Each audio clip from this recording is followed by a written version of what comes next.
त्यासाठी तुम्ही काम करा, आमच्या रडत बसण्यापेक्षा. नाही, पण तुमच्याकडे संख्याबळ आहे ना, मग तुम्ही 2 बोगस पदं कशाला निर्माण केलीत? संख्याबळ तुमच्याकडे तर चांगलंच आहे. निवडणूक आयोगाने एवढं संख्याबळ दिलेलं आहे, मग तुम्ही ही खोटी पदं का निर्माण केली?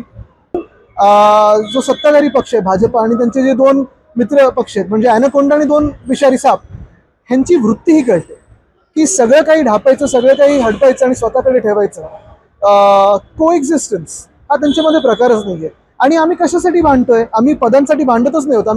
आपण पहा, लोकशाहीमध्ये जे पद असायला पाहिजे ते नाही ठेवत आणि 2 खोटी पदं निर्माण केली. चला, त्याच्यासाठी पण आम्ही भांडत नाही होत. पण जे आम्ही सतत मागे लागलोय की कर्जमुक्ती द्या, कर्जमुक्ती द्या, ते तरी द्या ना तुम्ही. एवढं सगळं तुमच्याकडे आहे ना, कर्जमुक्ती तर द्या शेतकऱ्याला. विरोधी पक्ष दिशेहीन झाला असं राज्यात. चांगलं असं त्यांना जर वाटत असेल तर आनंद आहे. त्यांना आता उद्या परवाकडे एका आठवड्याचं अधिवेशनात दिसेल. साहेब कामकाजात सहभागी होतील का काही? 100% होणार आहे.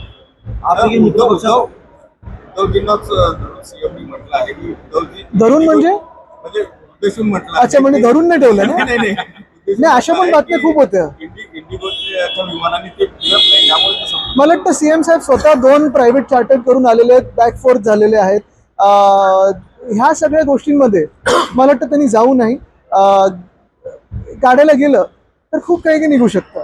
दिल्लीत पण आता नवीन बंगले झालेत मंत्र्यांसाठी वगैरे.